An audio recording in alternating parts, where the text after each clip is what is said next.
topic that we're going to draw you into. And I think it's going to be relevant for a lot of people. I think you should have been a mime. Right? A mimepreneur. I want to talk about working from home. Something we both have quite an extensive experience with. Working from home and how that works, or does it work? And let's not talk about the kid thing, like, because working from home and juggling the kids is a whole nother topic. Yeah, this is not Let's related. talk about working from home if you have a partner or spouse who also might work from home or just gets in your space a might bit, be and home. how that might just be there. Yeah. I mean, be there. Be there. Yeah. Yeah, okay, so I've worked from home on and off for a long time, but solidly now for a couple of years. I work from the dining room table. Probably drives everyone crazy when they come home, but I find that you've got to really lay down some laws, some boundaries, some invisible boundaries for the people that live in your home. So I recently went through a situation where my husband, who works in film, was laid off for 3 months. And of course, that's not great on a financial level, but it is super not great on a marital level when you're both going to be in the same house. And Yeah, that must really cramp your style, actually. it was brutal. You get used It's to doing through my things. whole Yeah, routine. yeah. It's through my routine. All of a sudden, you know, he would be doing work around the house, which is great, but he's using tools. So I'm up in the bedroom now on a call or a Skype call or doing a podcast. Or, you know, he's trying to talk to me while I'm working and I get easily distracted. Right. So I'm in the middle of like writing and he'll be like, "Hey, Jack." I'm like, "Duh. Text me, email me." Yeah. Like you would if you were like like I at say, work. no drive-bys. Don't just be like, hey, Yeah. hey, yo, you know? Yeah. Yeah, and I feel like because you are in your home, it feels like I feel like people look at your workspace like it's open season, right? I for can sure. interrupt you anytime. And you know what, Jack? But that, I mean, honestly, being on your dining room table is probably not helpful. Yeah. I know, you know, but if you had a room where you can shut a door, Yes. if you can set up a space, it's Yeah. going to be more effective. People are going to respect the door Yeah, more than for being sure. in the common space. But I know you've only got the one kid and she's at school, and Yeah. generally he's not around during the day, but yeah, when he is, you're in that common space, right? So if you're like me, and we do have an office upstairs, our second bedroom is the office.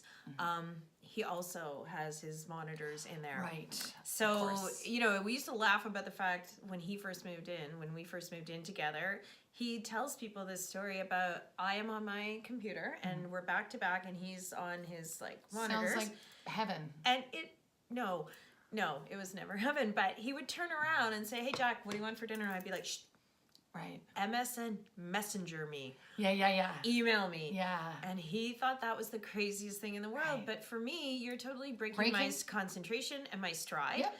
And I'm used to like dealing with dinner requests and whatever through email and stuff. Like Yeah.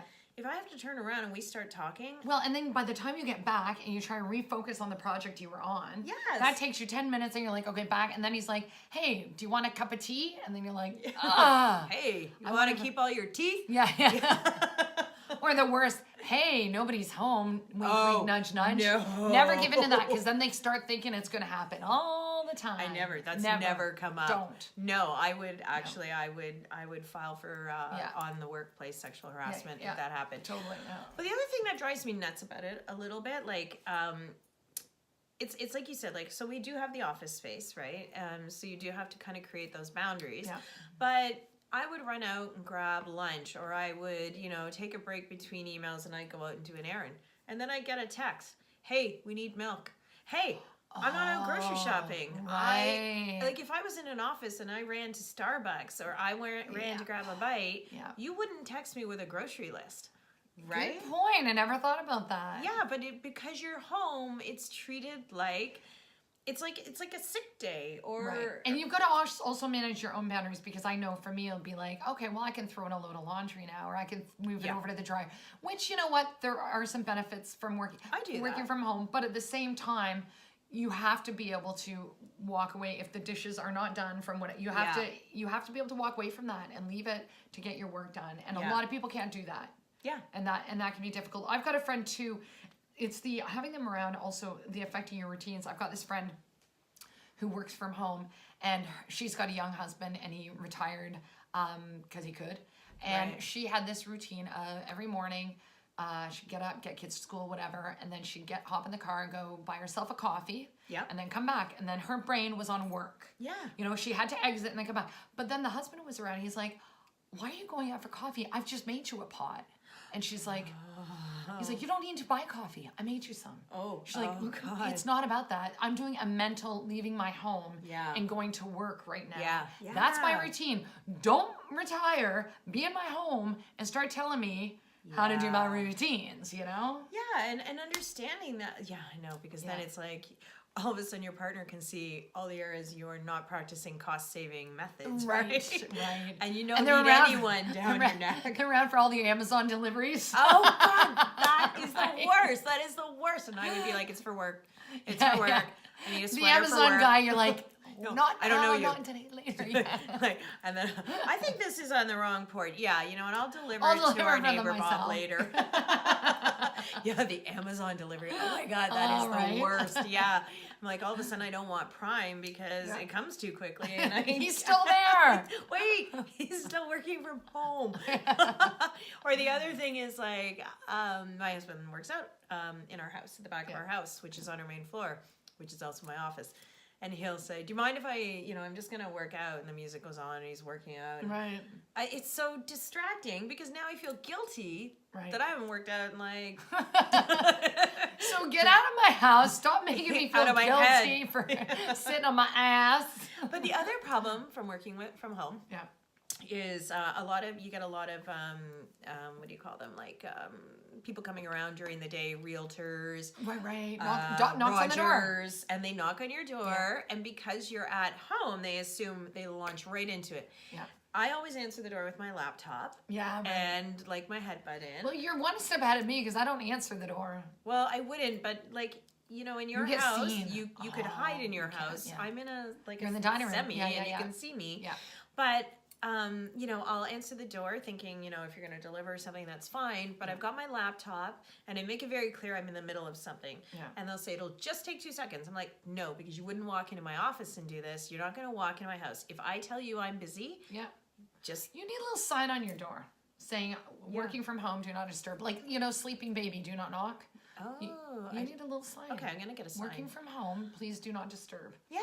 Okay. And then respect me. That's right. And I also think people don't take working from home seriously. Mm-hmm. You know, like you'll get like a friend or a neighbor who's like, "Oh, I'll just drop by for coffee." A cup of tea Like, no, I actually don't have time for that. Yeah. And just because I'm at home doesn't mean I'm not busy. Right. Yeah. Right. So I did have someone send me a very passive aggressive text. I was in the middle of a project. Yeah. I'd been working on it for days, and it was the final day, so I was waiting for feedback. Okay. So I had like 2 hours where I was like, okay, now I can like do a little catch up around the house. Mm-hmm. And I was watching a documentary that, ironically enough, the topic of the documentary was something I needed for something I was writing. Okay. So I am like famous for being able to have the TV on, be on my laptop, and my phone. Yeah, all the things. Yeah. And so I guess she walked by and saw that my TV was on. Mm-hmm. And she sent a really sort of passive-aggressive text about, oh, I don't want to bother you when you're working / Netflix binging. Oh. Like, wow, you might want to find out why I'm watching that before you go and throw those daggers there, pal. But yeah, like other people's perception of working from home is that you're not working. And also, like, this is a little bit off topic, but it just reminded me of a story. One time, I remember I had this neighbor, and there was this one time in my mornings, we're crazy. I mean, I have 6 kids. When I had my 5th kid, my oldest kid was 6. Like, I was trying to get a JK'er out the door, an SK'er. I had a baby, I'm breastfeeding, I have a 17-month-old. Like, it was a gong show. Yeah. And I remember I had this neighbor who phoned me, and I didn't answer the phone. Yeah, and it's getting ready to school time. Yeah, and the voicemail was, I'm not sure why you're not answering the phone. I can see your van's in the driveway. Wow. And I was like, do you not see how many humans I'm juggling here? Oh like, my God. Oh no. People, don't be those people. Yeah, don't be those people. Yeah. But it's funny, the other thing about working from home is that where we are, we've had a kind of a snowy, icy winter, so we've had a lot of snow days. Yes. So I've got this one friend, Anne-Marie Burton. Hey, Anne-Marie. She owns a little marketing firm, Left Turn Strategy. Okay. Anyway, so she works from home a lot, and her hubs also works from home. And it's funny because with all the snow days, you know, who takes care of the kids? Like they got 3 kids, school-age kids. Right. So the first time, Yeah. and they tend, you know, kids, they do tend to go to moms. Yeah. You know, and so I thought it was hilarious that last snow, she had managed the kids the first snow day. The second snow day, she went in her office, shut the door, and then she just put up a sign that said, "Go ask Dad." That's awesome. I was like, well played. That is well awesome. Yeah. Now I will say, like, so when my husband was off, it was 3 months. Part of it was over Christmas, which was great because I run my own business, so I do work over Christmas. So it was great that he was there to help. But I'm telling you, that first month, that transition of me changing my whole routine and him being there, it was so frustrating. We fought all the time. We got to the point where we couldn't even talk to each other without it erupting into an argument. And it became, I think, about territory and personal space. I have a big thing about personal space. I feel like I've got phone calls and emails and messages and texts all day. And then when everyone comes home at night, I've never heard my name so much in my life. And then after she goes to bed, I just want to zone out. I want to read. If I'm going to finish work, I just want to be left the hell alone. So we really struggled with that. And then I felt like, you know, if I took a break, I felt like I was being judged. Like, you work from home, but when you take breaks, like, are you making money? You know, like if I decided, you just didn't want Big Brother watching. That's what it feels like. It feels like Big Brother, right? Yeah, I found it truly. It is challenging. Now, do you work from home? Anyone out there? Are you feeling our pain? Do you have the same struggles? What are you dealing with? Well, what are your tips? Like, how do you manage it? How do you do that? Like, I find when with my husband, I basically did the Patrick Swayze Dirty Dancing thing. I was like, this is my workspace. And I put my arms around the table. I'm like, this is my workspace. Do not come in, pretend that's a door. Even if you have to knock. I was wondering where you were going with Patrick Swayze. Well, yeah, my dance was yours. Yeah, exactly. A little throwback, a little Dirty Dancing for you. Yeah. So definitely chime in and let us know what you think. Tell us your tips, how you manage working from home. And be sure to subscribe and let us know what you want us to talk about because we will happily talk about it. Yes. See you next time. Next time.